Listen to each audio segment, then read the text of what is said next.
Halo semuanya, perkenalkan nama saya adalah Calvin Ardi Lorenz. Saya adalah mahasiswa Universitas Prima Indonesia yang pada saat ini sedang menjalani kuliah di semester 7 dengan jurusan manajemen. Nah, pada kesempatan kali ini saya akan membahas sebuah topik yaitu obligasi. Kita lanjut kepada slide yang pertama yaitu mengenal obligasi atau bond dalam bahasa Inggris. Oke, yang pertama kita mengenal obligasi itu sebagai surat utang yang diterbitkan oleh pemerintah atau perusahaan untuk memperoleh dana. Nah, penerbitan obligasi atau pihak yang berutang berjanji untuk membayar kembali pokok utang pada tanggal jatuh tempo yang telah ditentukan, serta memberikan bunga atau kupon secara periodik kepada pemegang obligasi atau pihak yang memberikan dana tersebut. Oke, lanjut kepada slide kedua, komponen utama dalam obligasi. Nah, di sini kita ada empat poin yang harus kita ketahui. Yang pertama yaitu adalah nilai nominal atau par value. Yang kedua adalah kupon. Yang ketiga adalah jatuh tempo atau maturity. Dan yang keempat adalah yield. Nah, kita akan membahas terlebih dahulu untuk nilai nominal atau par value. Nah, ini adalah jumlah uang yang akan dibayar kembali kepada pemegang obligasi pada saat jatuh tempo. Umumnya nilai obligasi adalah 1 juta rupiah atau kelipatannya per unit obligasi. Lalu yang kedua adalah kupon atau bunga. Nah, ini merupakan pembayaran bunga yang dilakukan secara periodik, misalnya tahun atau semesteran.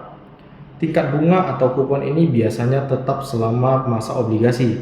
Jadi ibaratnya kalau kita meminjam uang itu kan pasti ada bunganya. Nah, seperti itu. Setiap bunganya itu memiliki harga dan itu mempengaruhi nilai dari income kita, pendapatan kita. Jadi misalnya kita menaruh 1 juta, mungkin dalam masa itu bunganya naik menjadi 2%, ataupun secara simpelnya kita bilang selama 1 bulan dia naiknya 100.000, 10 berarti 10% dari 1 juta, seperti itu. Lalu ada kupon. Di sini ada jatuh tempo atau maturity, yang dimana penerbitan obligasi harus membayar kembali nilai nominal obligasi kepada pemegang obligasi.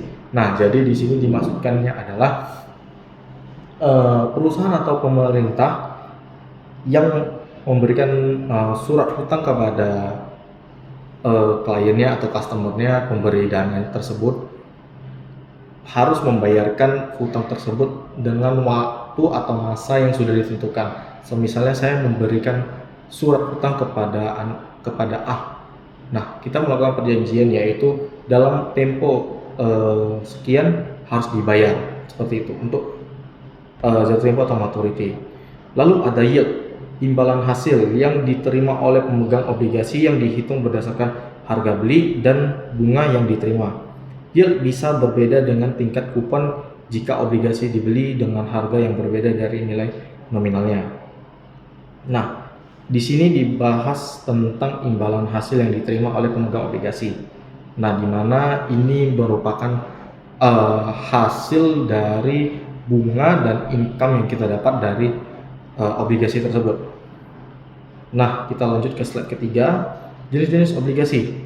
Jenis-jenis obligasi ini kita ada 1, 2, 3.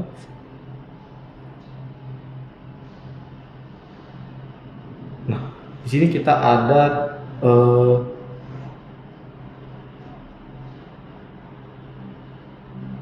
2 saja ya, tutupannya ya.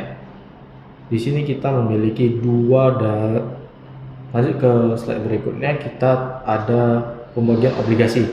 Nah, pembagian obligasi ini terbagi menjadi 2, yaitu obligasi konversi dan obligasi zero kupon.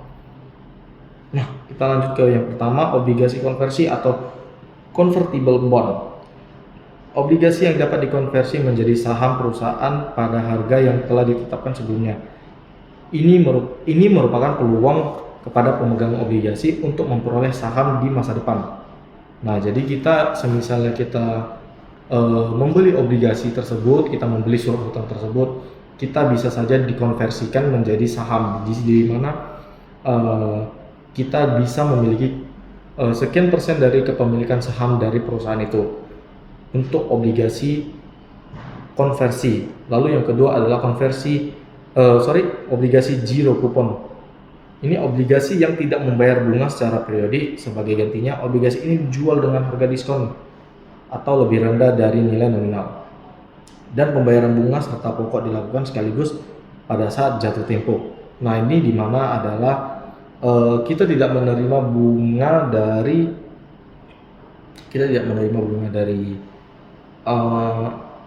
obligasi tersebut, tetapi langsung dibayarkan pada saat jatuh tempo.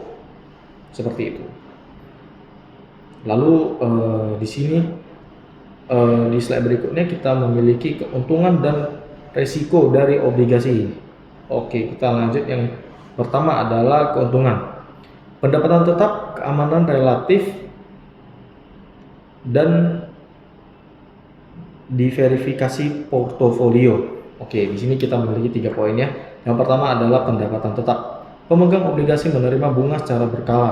Nah, di mana artinya kita kita akan menerima pendapatan yang tetap sesuai dengan perjanjian yang telah kita tuliskan. Nah, yang kedua adalah